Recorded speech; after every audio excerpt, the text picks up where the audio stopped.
Here we have a loop like this in this manner. See, this is the loop what we have. This is the loop. Or we need to like this.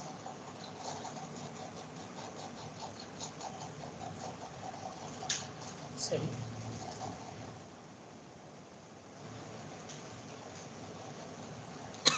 See, this is the loop.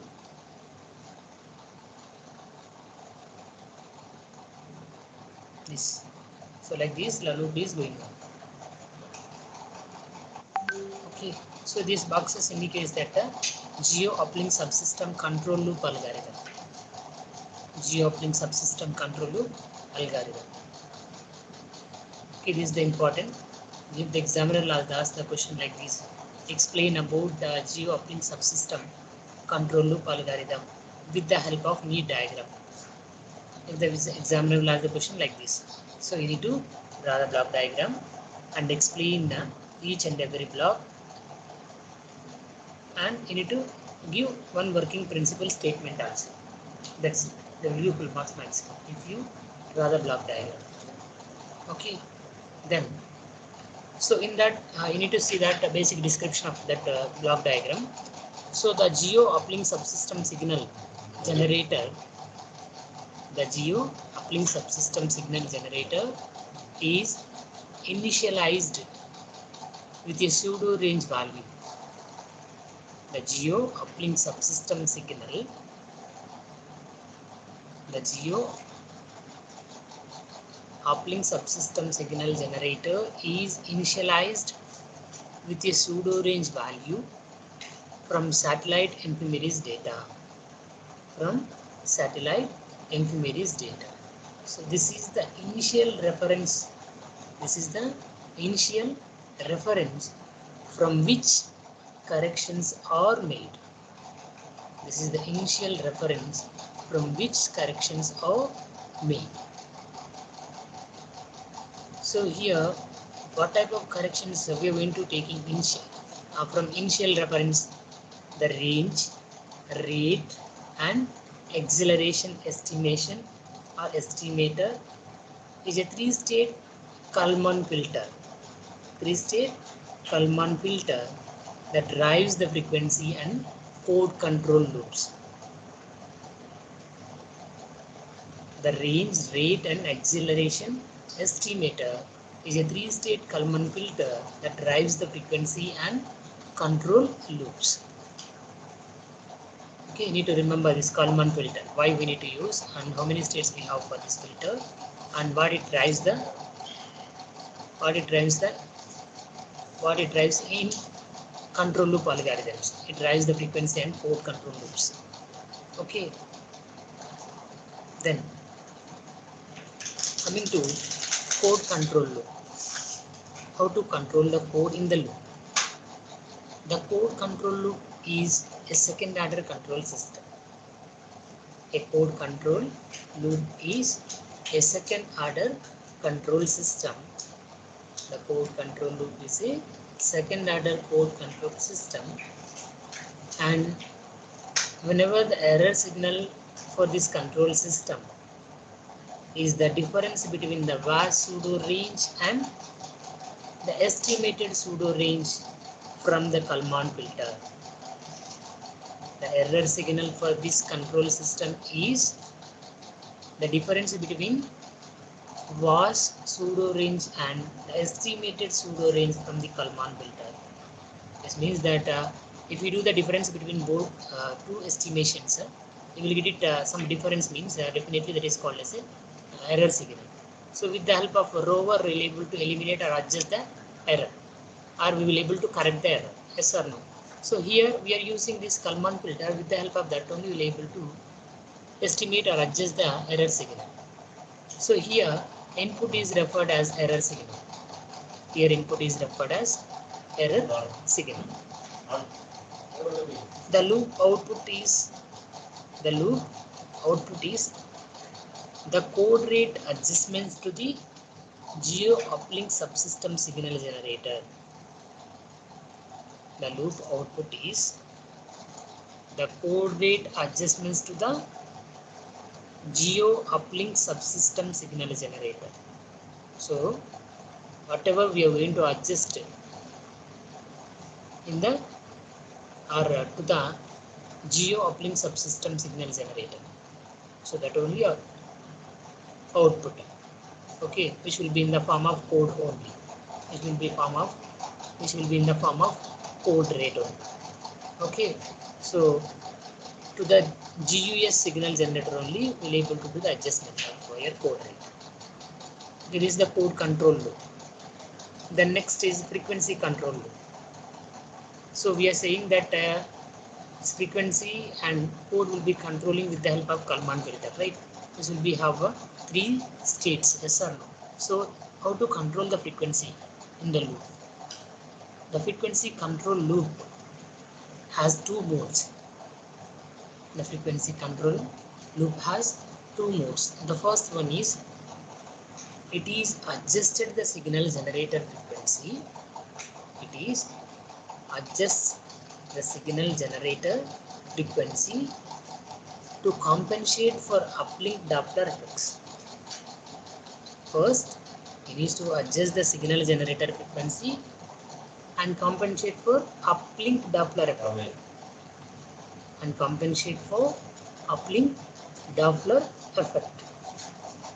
This is accomplished using a first order control system. This is accomplished using a first order control system. Here we are getting the error signal, right? The error signal is like an input. We already stated that segment in the previous slide, right? So that error signal input is the difference between the L1 Doppler frequency from the VOS GPS receiver. The error signal input is the difference between the L1 Doppler frequency from the VOS GPS receiver and the estimated range rate and the estimated range rate, that is you need to convert it to a Doppler frequency. That estimated range rate you need to convert into a Doppler frequency from the Kalman filter only. Okay, so the error signal is the difference between L1 frequency from the VOS GPS receiver, and you need to estimate the range from the Kalman filter, which means that you need to convert that into Doppler frequency. Then once the frequency error is below a threshold value, once the frequency error is below a threshold value, the carrier phase is controlled. The carrier phase is controlled. Once the frequency error is below the threshold value, then you will be able to controlling the carrier phase. So this is accomplished using a second order control system. This is accomplished using a second order control system. The error signal input to this system, is the difference between the L1 carrier phase and a carrier phase estimate based on the Kalman filter output. The error signal input to this system is the difference between the L1 carrier phase, and a carrier phase estimate, based on the Kalman filter output.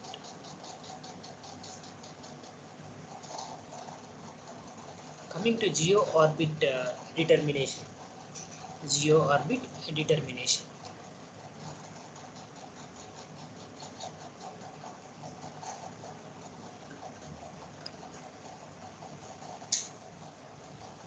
The purpose of VAS, whole area augmentation system, is to provide pseudo range and ionospheric corrections for GPS satellites. What is the purpose of this? Is to provide pseudo range and ionospheric corrections for GPS satellites. Second one, to improve the accuracy for GPS navigation user and to protect the user with integrity. And to protect the user with integrity. And the third one is to augment GPS by providing additional ranging sources using geo satellites. To augment GPS by providing additional ranging sources using geo satellites.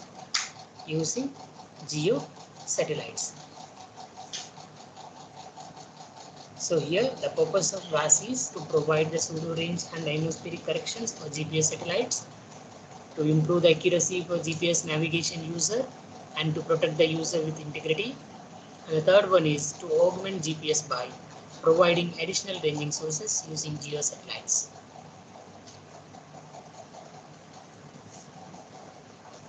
So these are the purposes of WAAS. Then there are two parameters having most influence on the integrity boundaries. The two parameters having the most influence on integrity bounds for broadcast data. The two parameters having the most influence on the integrity bounds for broadcast data, which are the first one is user differential ranging error. The first one is user differential ranging error, UDRE. User differential ranging errors, UDRE, for the pseudo range corrections. And the second one is grid ionospheric vertical error. Grid ionospheric vertical error. Grid ionospheric vertical error for the ionospheric corrections. So why we need to use this give grid ionospheric vertical error for the ionospheric corrections. For the ionospheric corrections, we need to use this grid ionospheric vertical error. Then with these the onboard navigation system estimates. With these 2 points, the onboard navigation system estimates first horizontal protection limit, HPL, horizontal protection limit, vertical protection limit, HPL and VPL. So onboard navigation system estimates to horizontal protection limit and vertical protection. The horizontal protection limit and vertical protection limit are compared to the horizontal alert limit.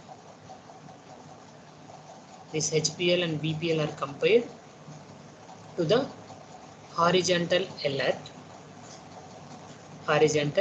alert limit and the vertical alert limit, HAL and VAL.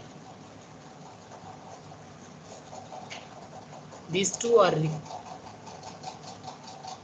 this HAL and VAL requirements for the particular phase of flight involved. The HPL and VPL are compared to the horizontal alert limit and vertical alert limit requirements for the particular phase of flight involved.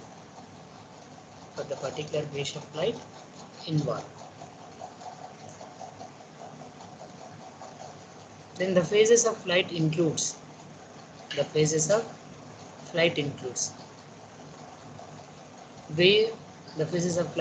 means in the oceanic or remote.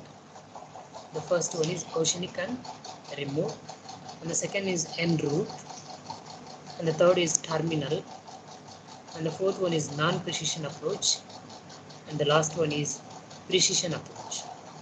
So the phases of flight includes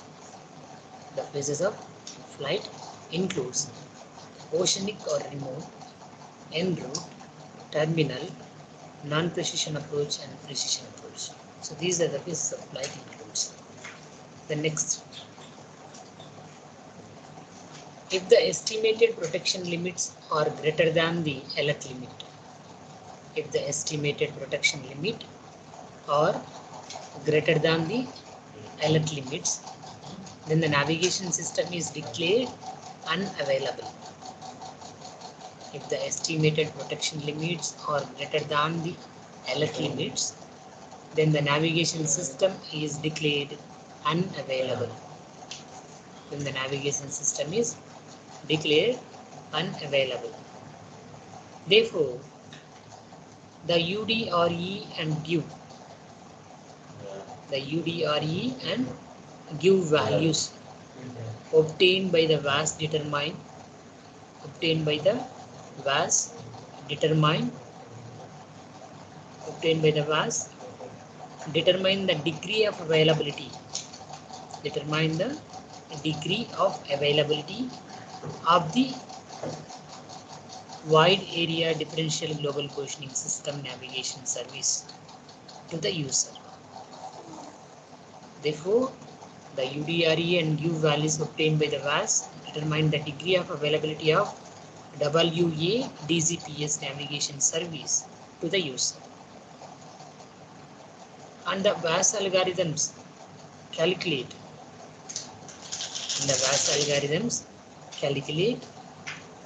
the broadcast corrections. The VAS algorithms calculate the broadcast corrections and the corresponding UDREs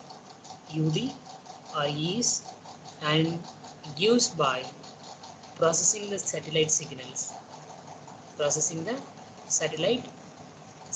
received by the network of ground stations. The VAS algorithms calculate the broadcast corrections and the corresponding UDREs and GIVEs by processing the satellite signal received by the network of ground stations.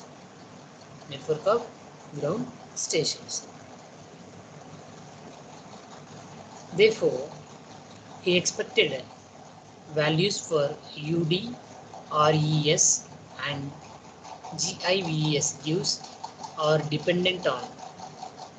Therefore, the expected values for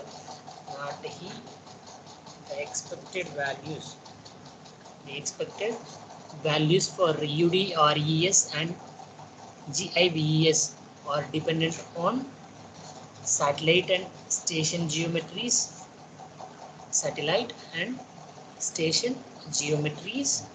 The second one is satellite signal and clock performance. And the third one is receiver performance. The fourth one is environmental conditions such as multipath, ionospheric storms and so on. Environmental conditions, multipath, ionospheric storms and so on. And the last one is algorithm designs. The UDRES and GIVEs are dependent on satellite and satellite geometries, satellite signals and clock performance, receiver performance, environmental conditions and algorithm designs. So which will be depends on these 5 points. You need to keep in mind. So what type of parameters it is going to depend. These two are going to depend. What type of expected values for UDREs and GIVEs are dependent. You need to write these 5 points. Okay. Then next, this is the diagram for that. This is the wide area master station. So from that only you need to give input to your VAS message. So this VAS message to give the input to the geo uplink subsystem processor.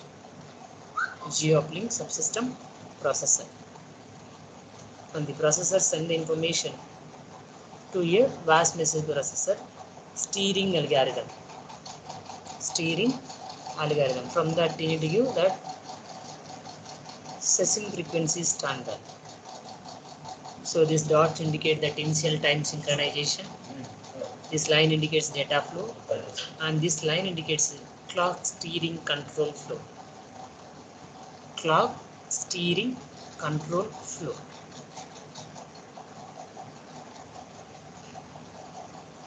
Clock steering control flow.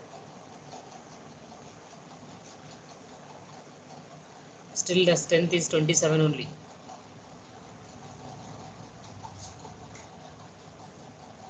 Mummy friends చెప్పండి join అవ్వమని.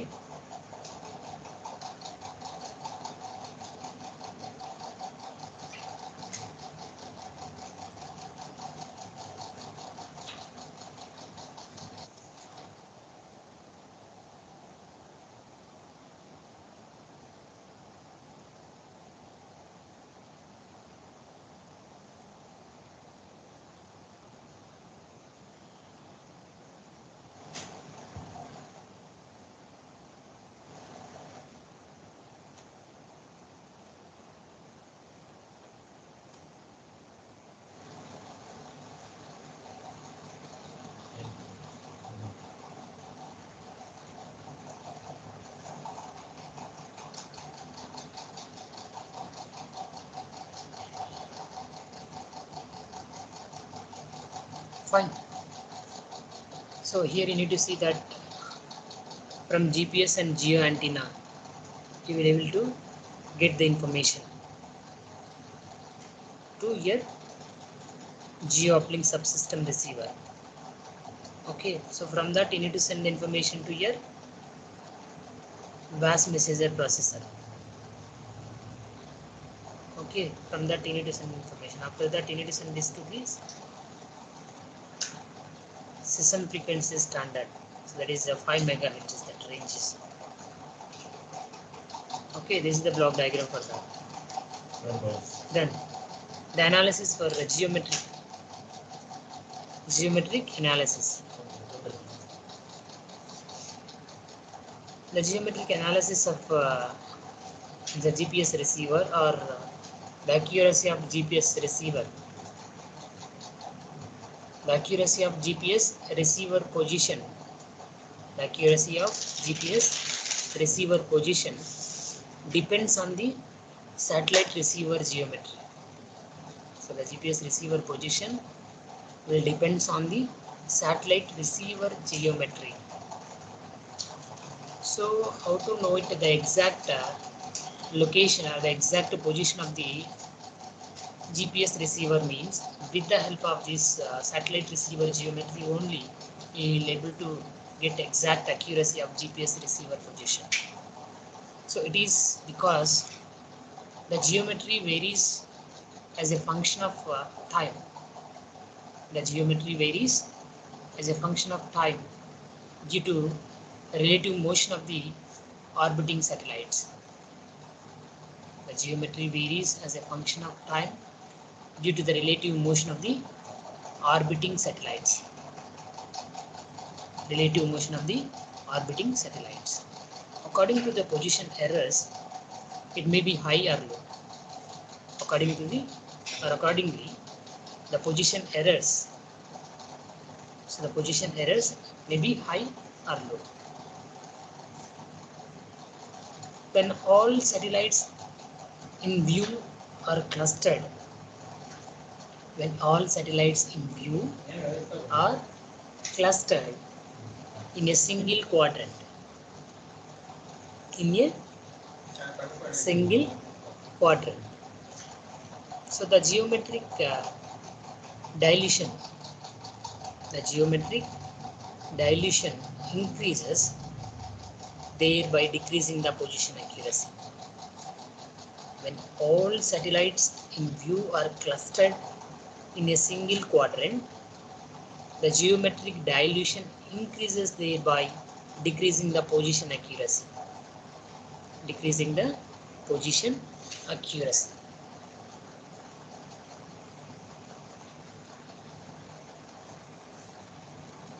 Coming to the geometric dilution of precision. Geometric dilution of precision. So the geometric dilution of position is equals to delta output location divided by delta measured data. delta measured data. So it means that the effect of satellite geometry on the position error is called dilution of precision, DOP, dilution of precision.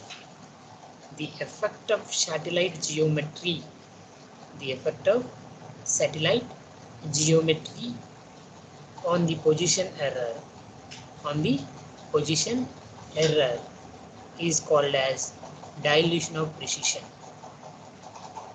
More precisely, it is called geometric dilution of precision, GDOP.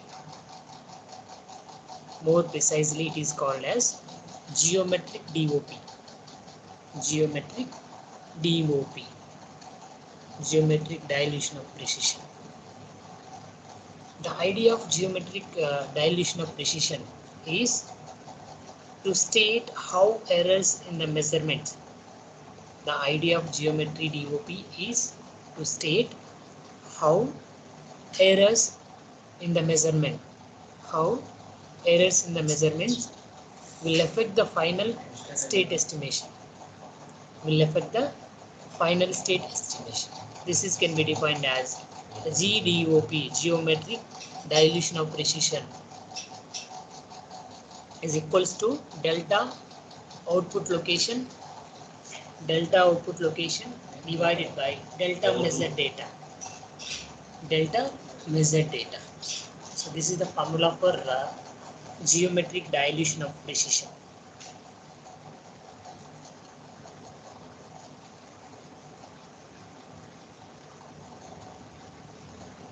So it is defined as the rate of change of output location to measured data. It is defined as the rate of change of output location to the measured data. The next,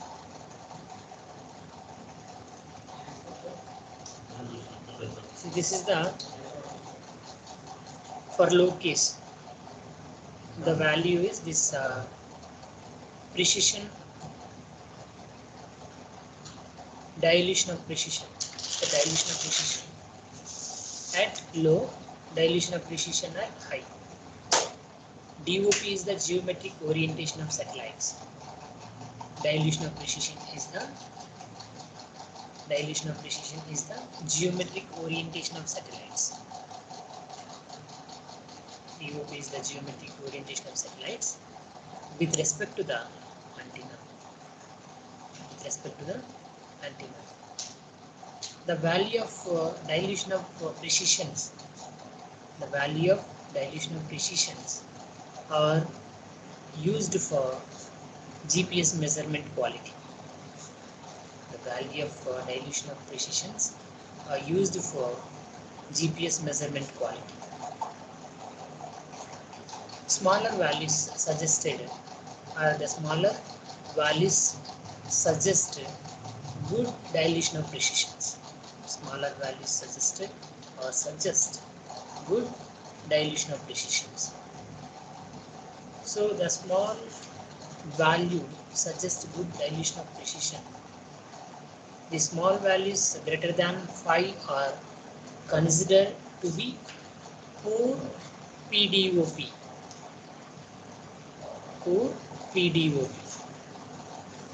If you have a values greater than 5 are considered to be a poor. If you have a below, then it is high.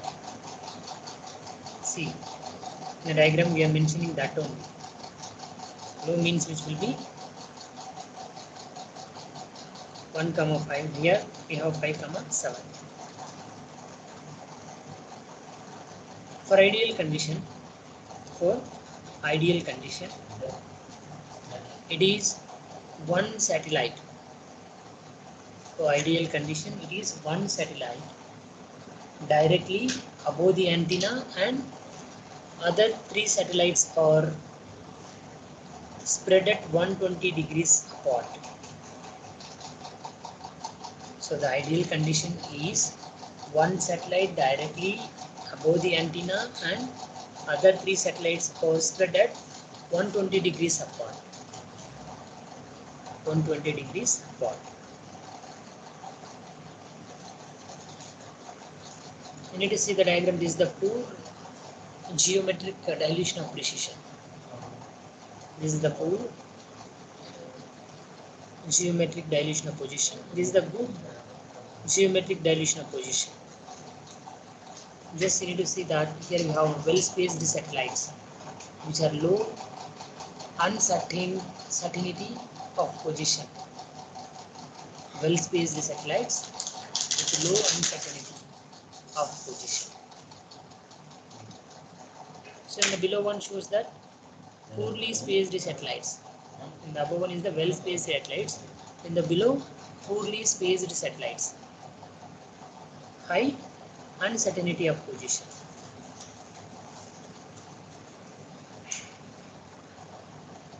So which will be getting from GPS Basics 2000. In the year 2000, and here we are measuring this geometric in two-dimensional. Two-dimensional.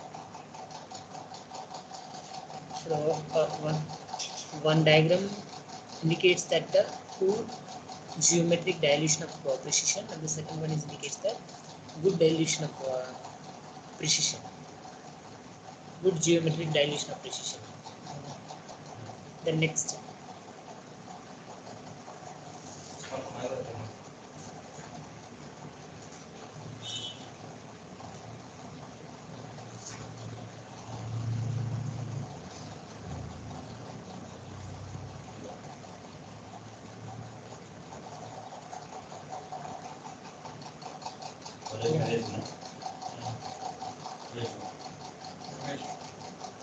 Yeah, here you need to see that here we have dilution of precision, which can be expressed as a number of separate measurements. The dilution of precision can be expressed as a number of separate measurements. Dilution of precision can be measured or expressed as a number of separate measurements, which are HDOP or VDOP, PDOP, TDOP and GDOP. HDOP is nothing but horizontal dilution of precision. Horizontal dilution of precision. And VDOP is nothing but vertical dilution of precision. Vertical dilution of precision. And PDOP is nothing but position dilution of precision. Maybe either that is 2D or 3D. And TDOP, time dilution of precision. And GDOP is nothing but inverter, geometric dilution of precision. Geometric dilution of precision. HDOP, VDOP, PDOP, TDOP, ZDOP. Here you have 5 types of separate measurements, or a number of separate measurements are 5 here. Okay, horizontal, vertical, position, time, and geometric dilution of precision. Okay. Then, as a first step in the computing dilution of precision, let us consider the unit vectors. Let us consider the unit vectors from the receiver. Let us consider the unit vectors from the receiver to satellite. As a first step in computing DOP, let us consider the unit vectors from the receiver to satellite. Xi minus x by ri, yi minus y by ri, zi minus zi, zi minus z by ri. So where ri is the square root of xi minus x whole square plus yi minus y whole square plus zi minus z whole square. So where the x and yz denotes the position of the receivers. Where x comma y comma z denotes the position of the receivers. X and y, z denotes the position of the receivers, and x suffix I indicates x suffix I, y suffix I, z suffix I. Denotes that the position of the satellite I. So in the ith position the satellite is the I. So which will be indicate the position of the satellite. Okay, so therefore capital A is equals to matrix of x1 minus x by r1, y1 minus y by r1, z1 minus z by r1 minus 1. Next x2 minus x by r2, sorry r2, y2 minus y by r2, z2 minus z by r2 minus 1. So like that and so on. Let us assume if we take 4 means we will get it up to x4 minus x by r4, y4 minus y by r4, z4 minus z by r4 minus 1. We will get it this. Okay. So in the next class we will continue the remaining session.